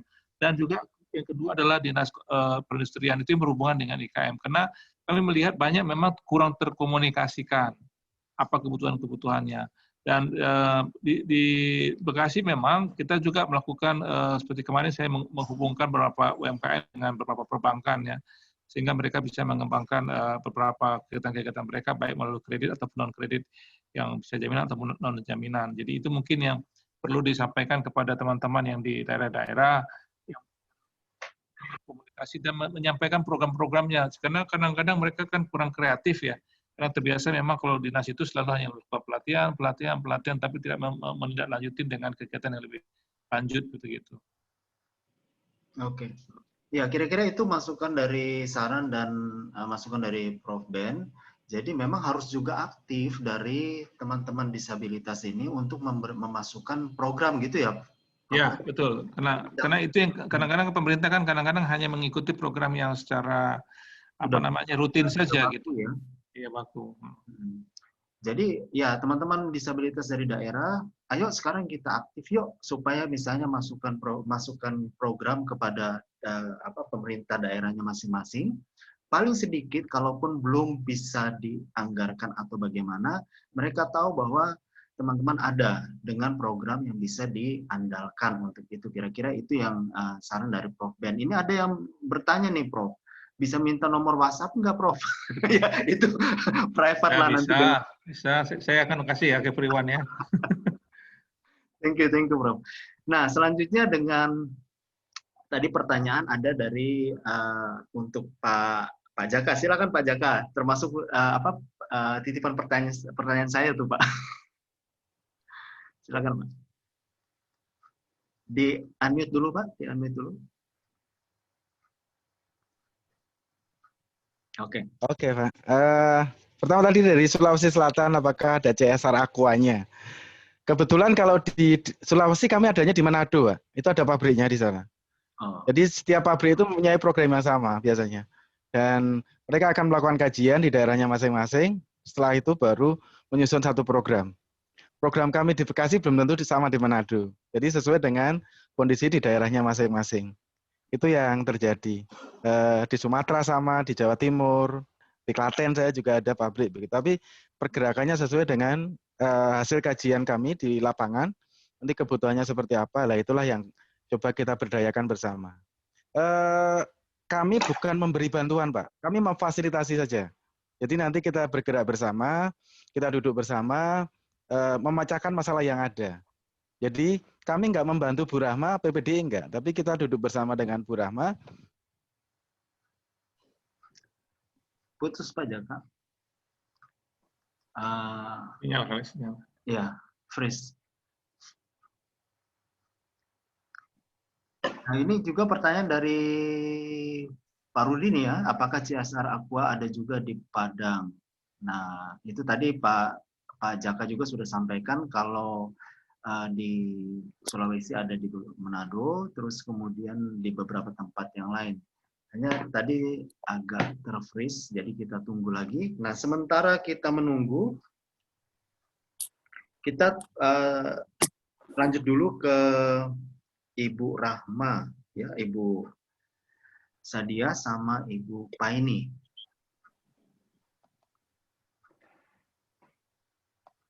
Oke, pertanyaannya tadi, Bu, Ibu Rahma dan Ibu Paini, apakah pegawai Ibu semua disabilitas dengan kondisi apa mereka? Silakan, mungkin Ibu Sadia dulu deh. Silakan Ibu. Di unmute, Bu, unmute. Masih di Unmute, Bu. Di unmute dulu. Oke, itu saya udah kirim. Oke. Oke. Jadi bahasanya mungkin bukan pegawai kali ya Pak ya. Jadi partner kerja kita. Ya. Jadi sebagian besar memang disabilitas, tapi untuk sekian persennya normal. Ya karena untuk pendampingannya itu mereka tidak bisa lepas dari pendampingan seperti itu Pak. Jadi kebanyakan memang ya sebagian besar 80% lah mereka disabilitas. Seperti itu. Apa disabilitas dalam apa Bu? Bisa diterangkan? Contoh seperti tunarungu, tunanetra, begitu. Tapi kalau yang untuk tunanetra paling di masas mereka untuk pijit urut, usahanya kebanyakan seperti itu. Bisa sih ada yang jualan juga, ada seperti jualan pulsa, jualan token seperti itu Pak. Yang ringan-ringan kalau yang netra. Terus yang daksa juga itu buka bengkel. Ada buka bengkel otomotif, ada untuk modifikasi motor disabilitas roda 3. Untuk kedepannya itu mereka baru merintis. Kalau yang bengkel sudah berjalan. Itu daksa, jadi disabilitas kaki, polio. Seperti itu Pak, contoh-contoh kecil itu. Jadi semua mereka daksa, ada yang low vision, ada yang grahita mereka.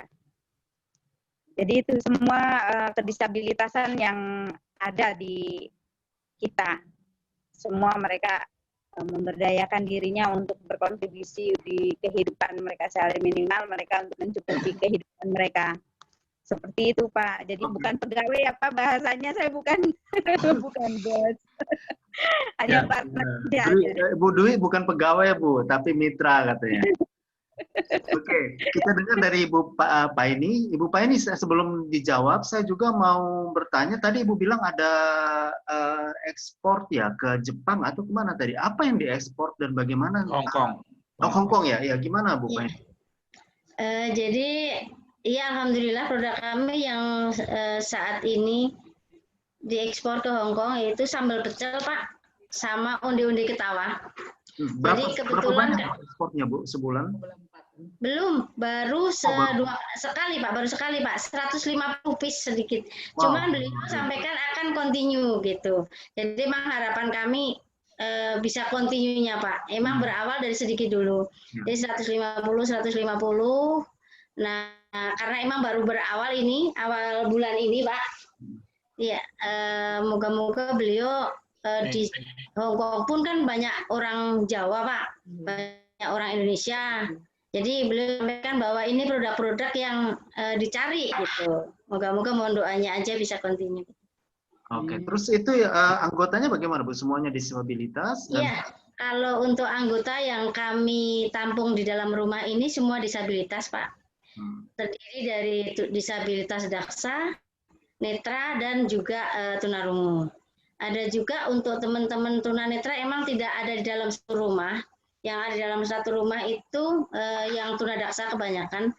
Dan yang kami terima semua disabilitas bisa kami terima dengan catatan dia mau sungguh-sungguh dan mau bersakit-sakit dahulu Pak. Itu yang syarat utama. Jadi nggak boleh manja ya Bu ya? Iya betul. Jadi teman-teman disabilitas itu kenyataan membuktikan bahwa dari daerah itu sudah biasa dinina bobokan dengan keluarga, Pak. Biasanya makan sudah disiapin, pakaian sudah dicucikan, digosok, tinggal pakai. Di sini tidak bisa berlaku begitu. Walaupun begitu, kalau untuk teman yang non disabilitas tetap ada, karena ke-20 orang itu yang masak, yang mungkin saudara-saudara saya disabilitas pakai kursi roda emang perlu membantu untuk jemur pakaian dan lain sebagainya. Cuman kalau di sini yang untuk pemberdayaan ekonomi semua disabilitas yang sudah keluar dari rumah ini lumayan juga ada sekitar 50-an lah kurang lebih. Jadi di sini tidak hanya dari sekitar Kota Bekasi, tapi ada juga dari se-Indonesia, ada dari Kalimantan, ada dari Jambi, Bali, Surabaya, dan juga ada dari Aceh, Sumatera, Lampung, Palembang. Jadi dari mana-mana, gitu. Jadi kebanyakan teman-teman yang merasa di daerahnya itu sudah tidak dianggap Pak yang ke sini tuh pelarian gitu loh Pak contohnya. Dan ibu tampung di sana. Ya betul. Jadi termasuk makanannya dan semuanya ditampung juga ditampung. Iya betul, 100% kami untuk makan, walaupun makan ya kalau dimakan seadanya lah Pak gitu. Makan tempat tinggal semuanya. Yang penting sehat ya Bu ya, bisa makan. Insya Allah sehari 3 kali Pak makan Pak. Oke. Ya, kita kembali lagi ke Pak Jaka. Silakan Pak Jaka. Putus ya. Ya, sudah ini. Tadi putus, mohon maaf. Sinyalnya putus. Lanjut terkait koperasi, Pak. Ini pertanyaan Pak Enos sih. Apakah lancar-lancar aja, bahasanya kan gitu ya, Pak? Ya, apakah nggak ada kredit macet? Oh ada, Pak. Jadi di awal itu kita tahun 2012 sampai 2012 inisiasi sampai 2014 masih kami dampingi, Pak. Jadi kita hire pendamping untuk mendampingi si pengurus ini. Terus adakah yang macet? Ada. Bagaimana solusi saat untuk mengatasi yang macet? Untuk di koperasi syariah perempuan Kopermasra ini ada koordinatornya di tiap wilayah, Pak. Dia yang menggerakkan. Ya pasti saat dia macet akan ada pendekatan. Seperti itu. Apa masalahnya nanti dibicarakan bersama. Itu solusinya yang selama ini dilakukan. Berapa persentase kredit macet kelihatannya masih di bawah 2%, 2%, 1%, jadi cukup masih efektif lah koperasinya. Terkait pemasaran UMKM Pak, kita tidak hire membuat UMKM Pak, tapi memang sebenarnya mereka itu sudah punya, tinggal bagaimana membrandingnya supaya mereka kuat. Sebenarnya seperti itu Pak. Oh kalau kerupuk jengkol sepertinya. Mereka sudah punya pasaran, Pak. Tapi kemasannya cukup memprihatinkan. Kalau untuk berkembang tidak mungkin. Nah, inilah yang kita bantu. Terus badan hukumnya juga belum ada. Coba kita bantu arah ke sana. Kemarin keripik Manggleng itu walaupun sekarang agak tersendat saya komunikasinya bahkan pernah ada pesanan ke istana juga gitu. Seperti itu pernah. Jadi mereka sudah punya pasaran, tinggal brandingnya aja, terus cara berproduksi yang benar, secara higienisnya kita bantu juga. Seperti yang coba. Berarti yang diberikan oleh Aqua Golden Mississippi ini adalah pembantu dananya atau bantu untuk pelatihannya, Pak, dalam segi itu? Kalau terkait UMKM tetap wadahnya dari koperasi tadi, Pak. Koperasi tadi.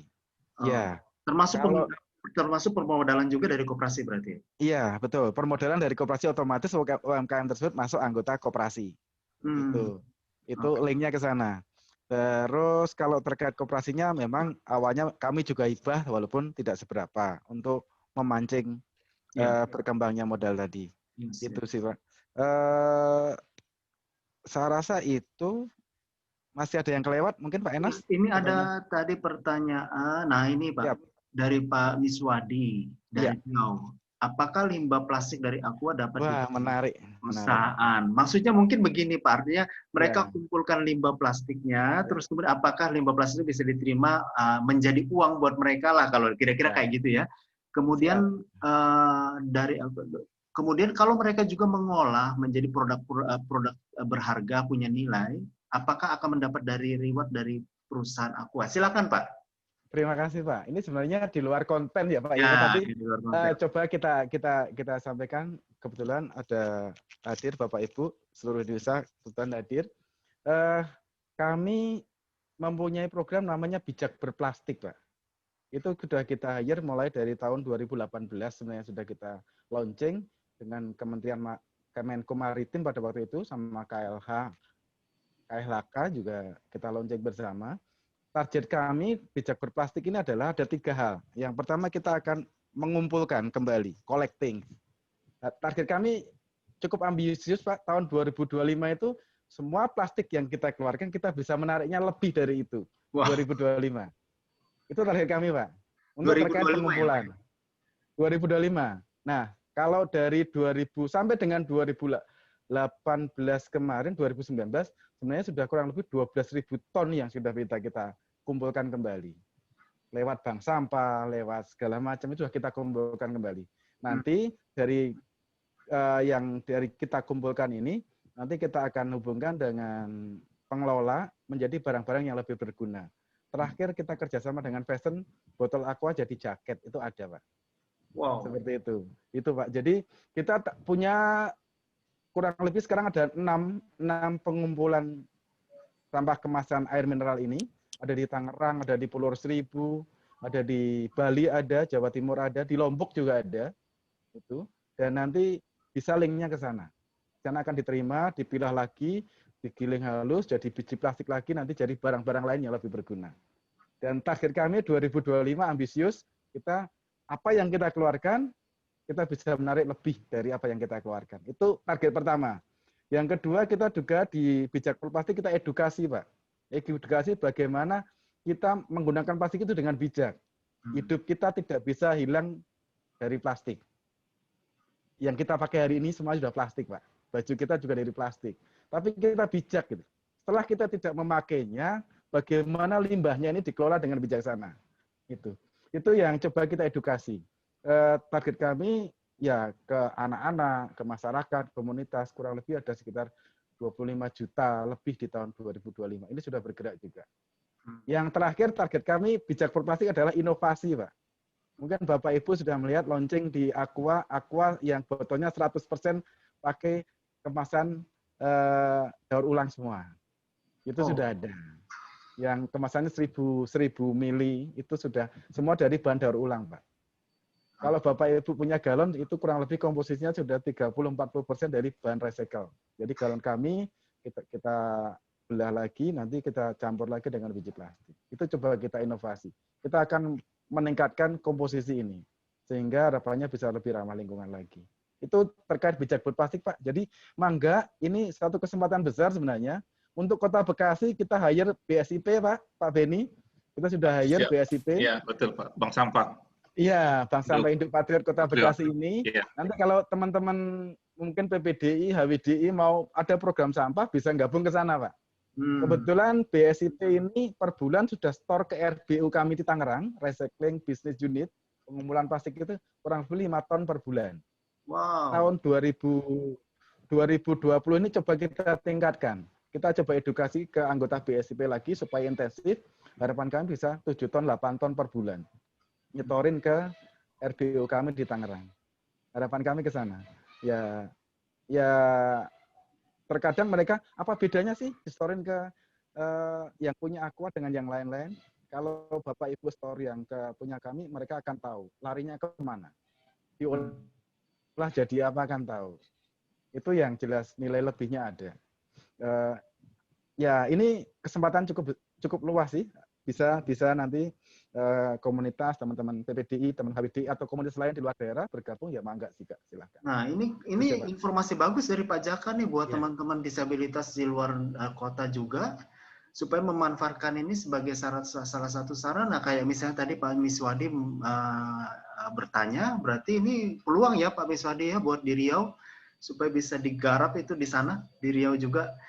Ya, selanjutnya Pak Jaka tadi ada beberapa pertanyaan juga menyangkut mengenai CSR-nya untuk Aqua itu di daerah mana saja, Pak? Karena ada yang bertanya juga dari Padang, dari mana, ada nggak di daerah-daerah tersebut? Atau dari mana mereka bisa tahu di mana sih sebenarnya CSR-nya Aqua ini? Di awal tadi saya sampaikan bahwa pabrik kami itu kurang lebih di Indonesia kurang lebih 20 pabrik, Pak. Okay. Kalau di Padang itu ada di Solo, Brastagi ada, terus di Tanggamus, Lampung ada. Di Jawa Barat itu ada 10 pabrik, dari Subang, Bekasi, Bogor, Cianjur, Sukabumi ada. Jawa Tengah itu Wonosobo ada, Klaten ada. Jawa Timur ada 2, Pandaan dan Kebon Candi ada. Di Bali ada, Pak. Paling timur lagi di Manado, Pak. Manado ada. Ada lagi yang di Brunei juga 1. Riau bagaimana, Pak? Riau itu belum ada pabriknya, Pak. Yang pasti belum ada. Pak Miswadi belum ada, Pak. Pengembang ke sana, Pak. Mas Inas, Pak Inas, sebentar saya akan jelaskan. Silakan. Jadi tadi ada pertanyaan tentang penggunaan ulang plastik oleh Aqua. Jadi dalam perusahaan itu ada dua model yang menjadi salah satu bukan sumber tapi menjadi salah satu responsibility mereka terhadap masyarakat. Pertama namanya CSR. CSR ini dilakukan untuk pengembangan kehidupan sosial masyarakat ya. Artinya seperti tadi ada bantuan kepada disabilitas, kepada masyarakat membantu misalnya membuat jembatan atau kegiatan-kegiatan masyarakat yang lain. Tapi ada disebut namanya EPR, Extended Product Responsibility. Ini biasanya berhubungan dengan produk yang dikeluarkan oleh industri seperti plastik itu diambil kembali sebagai namanya EPR. Ini biasanya mereka bekerja sama dengan bank-bank sampah dalam mengambil plastik yang ada di masyarakat. Jadi kalau Bapak Ibu yang punya bank-bank sampah, ini namanya EPR bisa dipergunakan menjadi salah satu sarana pengembangan usaha juga dalam UMKM. Hanya bentuknya UMKM-nya adalah dalam pengelolaan sampah itu khususnya. Itu mungkin disampaikan kepada teman-teman supaya nanti di daerah-daerah juga bisa bekerja sama dengan industri-industri yang menghasilkan plastik terutama supaya dipergunakan ini menjadi satu peluang usaha dalam mengembangkan khususnya kepada pengembangan lingkungan ya, penyelamatan lingkungan. Jadi ada ekonomi lingkungannya. Terima kasih. Ya, teman-teman, disinilah kenapa kita selalu mengadakan webinar setiap minggu dan juga misalnya Bu Paini atau Bu Sadia mau ikut juga setiap minggu, enggak apa-apa, kita memang adakan setiap minggu free dan pada jam yang sama juga. Tujuannya adalah kayak begini, dengan ngobrol-ngobrol kayak begini maka banyak peluang-peluang baru yang kita dapatkan sehingga kita tidak hanya bicara secara keilmuan saja.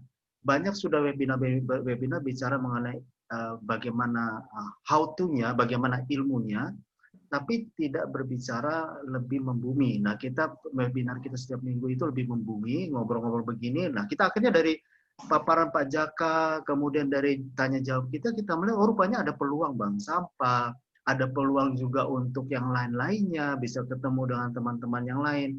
Dan kami juga membangun komunitas di Telegram. Komunitas kami itu udah hampir 1.000, ya, dan bulan ini menurut saya sudah sampai 1.000. Bisa didaya gunakan oleh UMKM dari manapun juga untuk tawarkan di sana. Karena kami mengerti membangun komunitas itu tidak mudah. Ada Telegram, di linknya sudah ada, di situ bisa nanti teman-teman bisa klik saja, nanti kemudian bisa masuk di sana, dan tawarkan apa yang memang teman-teman mau tawarkan di sana. Sudah ada sekitar 800 orang yang gabung di situ dan kita akan terus memperbesar, dan itu tidak ada blok bahwa harus produk A dan B, nggak ada. Itu bisa ditawarkan oleh siapa saja di situ. Semoga ada orang-orang yang bisa membantu atau juga bisa menjadi pembeli dari sana, dan kita akan terus kembangkan sampai 250.000 orang di situ. Nah, satu lagi ada pertanyaan itu ada absennya, kemudian ada juga grup Telegramnya, bisa nanti gabung di situ. Dari Pak Tris ya, harapan kami agar ada bantuan CSR untuk mesin pencacah sampah plastik untuk bank sampah di Kuburaya. Kuburaya nih mana nih Pak Tris? Alasan. Di mana Prof Ben? Nggak apa-apa. Ulangnya di Kalimantan ya? Kuburaya nih kayaknya Kalimantan ini ya. Nah, ini atau Jambi kah? Ya, sekitar kayaknya seperti itu nih. Kalau Pak Tris bisa sampaikan informasi di grup atau bisa mau bicara langsung, nggak apa-apa. Tapi mungkin tadi yang disampaikan Prof Ben itu perlu dilakukan Pak Tris. Artinya mulai membuka mata pemerintah daerah bahwa memang diperlukan bank sampah di sana. Oh, Kalimantan Pak. Oke, makasih Pak Miswadi untuk informasinya. Nah, terus kemudian juga ada dari Ibu Febi. Ibu Febi ini bertanya, di Kalimantan ada nggak Pak CSR-nya dari Aqua? Mungkin itu yang ditanyakan ke Pak Jaka. Silakan Pak Jaka. Sama seperti tadi, Pak. Kalau di wilayah Kalimantan, kebetulan kami tidak ada perusahaan di sana. Oke. Yang ada di Sulawesi, kali, Pak. Jadi pasti dari perusahaan itu akan lebih ke sekitar Sulawesi, pemenuhan di Sekitar daerah Sulawesi ya. Sulawesi. Kalimantan belum, Bu. Belum. Tapi mungkin sudah mulai. Mohon doanya. Ya. Mohon doanya bisa Mbak buat pabrik di sana, Pak. Nah, Oke, kita sudah mau hampir 2 jam, tinggal 5 menit lagi, dan kita akan mulai akhiri. Nah, saya mau ingatkan juga bahwa minggu depan kita ada sama juga, webinar juga sama. Temanya adalah, yang ini, sebentar ya. Sorry. Ini temanya personal branding. Ya, ini pakar-pakar semua yang bicara nih. Personal branding dan kompetensi UMKM. Dan pembicaranya adalah Dr. Dewi. Nah, ini pasti kita sudah kenal ya, Dr. Dewi Pramono Motik. Itu adalah pendiri IWAPI, Ikatan Wanita Pengusaha Indonesia. Kemudian, nah ini ada juga Bang Luhut Sagala, Coach Lusaga. Dia adalah trainer dan inspirator. Kemudian ada Pak Zikirman, itu dari lembaga sertifikasi. Nah, kita juga mau mendengarkan dari mereka, sama dari UMKM Pradamas Toys, Pak Pupriyono. Nah, ini pada jam yang sama juga, dan saya mau sampaikan personal branding itu sangat penting untuk meningkatkan usaha kita untuk lebih maju lagi. Kembali, hari Minggu kita akan mendengarkan, dan mereka para narasumber ini akan memberikan kiat-kiatnya. Kita sedot maksimal dari mereka untuk supaya usaha kita berkembang, untuk disabilitas supaya bisa lebih berkembang, untuk UMKM supaya bisa lebih berkembang, dan kembali memang kita adakan secara free, jadi nggak usah khawatir, tinggal nanti diklik saja linknya di sini, dan itu juga sudah sama linknya sama. Ya, linknya sama, dan ini juga sama. Kita tidak. ID-nya sama dan password-nya sama. Yes, betul, Prof. Oke, itu dari saya. Dan kita sudah sampai kepada penghujung. Saya ucapkan terima kasih banyak buat Ibu Paini, Terima kasih Bu Paini, terima kasih Bu Sadia, terima kasih Pak Jaka, Pak Sis, dan teman-teman semua yang hadir malam ini. Sukses semua. Pak Hartoto juga, Pak Terima kasih Pak Eno, terima kasih Pak Yohanes, terima kasih Pak Probeni. Sesepuh kita yang sudah datang ini. Siap. Ya Pak Sukoto, terima kasih. Terima kasih Pak Sis, malam Pak. Itu Pak. Sukses Pak semua. Oke, sampai minggu depan saya close Zoom-nya ya Bapak Ibu semuanya. Sukses semua. Terima kasih Mas.